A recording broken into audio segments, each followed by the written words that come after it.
ኮሚቴ ተናግሯል። የብሔራዊ ባንክ አስተዳደር በመግለጫው ከዚህ በፊት 7% የነበረው ተቀማጭ ወለድ አሁን ገበያውን መርህ በሆነ መልኩ እንዲሻሻል ተናግረዋል። በዚህ መሰረት ገበያው ላይ ከብሩን የሚያስቀምጠው አካልና ንግድ ባንክ ወይም ሌሎች ባንኮች ባንክና ብሩን የሚያስቀምጥ አካል ወይም ባለገንዘቡ ተደራድረው የሚወሰን የቁጠባ አይነት መሆን አለበት ሲል ብሔራዊ ባንክ ውሳኔ አስተላልፏል ማለት ነው። ለሁሉም ባንኮች ተደራሽ እንዲሆንም መልእክት ተላልፏል። በዚህ መሰረት ከዚህ በፊት እንግዲህ ብድር ለማበደር ከ9.5% ጀምሮ የቤቶች ልማት ማለት ነው እስከ 30% ድረስ ለተለያዩ ኢንቨስትመንት አካላት ወይም ተቋማት ብድር እንደሚያበድር ይታወቃል። ይሄ የብሔራዊ ባንክ ሕግን መሰረት ያደረገ ከትርፋማነት ከቢዝነስ ታይፕ አይነት ብድሮች እንደሚተላለፉ ይታወቃል። ነገር ግን ብር የሚያስቀምጡት ይሄ ብር ተሰብስቦ እንግዲህ የህዝብ ብር ገንዘብ ነው። ለነሱ ግን በዚህ መሰረት እንግዲህ 7% የተቀማጭ ወለድ ወይም ብር የሚያስቀምጡ ሰዎች ወለዱ ታስቦ የሚሰጣቸው 7% ብቻ እንደነበረ ይታወሳል። በዛሬው ውሳኔ ግን የብሔራዊ ኮሚቴ ማለትም የባንኮች ብሔራዊ ኮሚቴ በወሰነው ውሳኔ መሰረት በብሔራዊ ባንክ መግለጫ እንግዲህ እንደተቀመጠው በብሔራዊ ባንክ እንግዲህ ባንኮች እንዲከፍሉ ያስገድዳቸው የነበረውን ዝቅተኛ ለተቀማጮች 7% ወለድ ብሔራዊ ባንክ ገደቡን አንስቻለሁ ብሏል። እናም ባንኮች ከዚህ በኋላ የሚያዋጣኛል የሚሉትን ዝቅተኛ ወይንም የወለድ የተቀማጭ ላይ የሚያስፈልገውን ክፍያ ለመክፈል መብት ሰጥቷቸዋል ማለት ነው።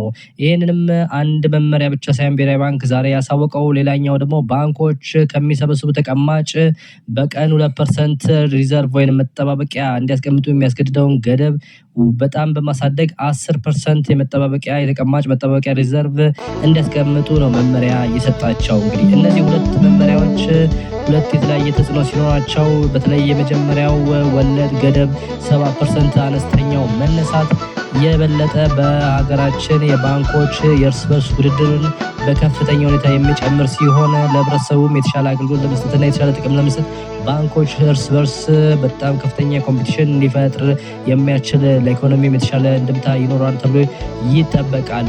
በሌላ በኩል ደግሞ እንግዲህ ከዚህ ከወለድ አነስተኛ ወይም ገደብ አልባ መሆን ጋር ተያይዞ እንዲሁም በአጠቃላይ ባለው የሀገሪቱ የፋይናንስ ሪፎርምም የዋጋ ንረት ኢንፍሌሽንን በተመለከተ እሱንም ለመቆጣጠር ደግሞ ሁለተኛ የወጣ ፖሊሲ በጣም የሚጠቅም ሲሆን ባንኮች በተለይ አሁን ላይ ወለድ መቀነሱ እንደፈለገ መሆኑን ተከትሎ ሊሰበስቡት የሚችሉት ከፍተኛ ብድር ተቀማጭ ወደ ብድር እንዳያውሉት የቀን ተቀን የመጠባበቂያ ሪዘርቫቸውን መጨመሩ የዋጋ ንረቱንም ባለበት እንዲቀጥል ወይንም እንዲቀንስ ያስገደደ ሆኖ ተገኝቷል። እናም እነዚህ ሁለቱ መመሪያዎች ሲወጡ በሌላ በኩል ባንኩ ከዚህ ቀደም ባሉት ወራቶች ያስቀመጠውን 15% የፖሊሲ ሬት አሁንም በመቀጠል የብድር ባንኩ ብሔራዊ ባንክ የሚያቀርበውን ብድር 15% አሁንም እንዳስቀጠለ ሲሆን በተለይ ግን አሁን ዛሬ መረጃውን በዋነኝነት ለሀገራችን የመጀመሪያ ሊሆን በሚችል ደረጃ 7% ሳይሆን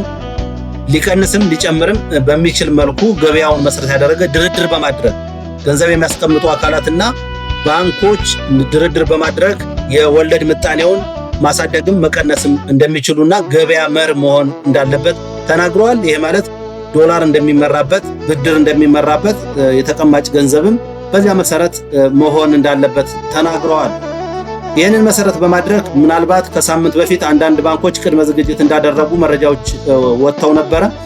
ያው ይሄ ይፋ እስኪሆን ድረስ ብዙ ባንኮች 15% 16% ተቀማጭ ገንዘብን በወለድ መልኩ ለመስጠት ከስተመሮቻቸውን እያበረታቱ እንደነበረ ይህም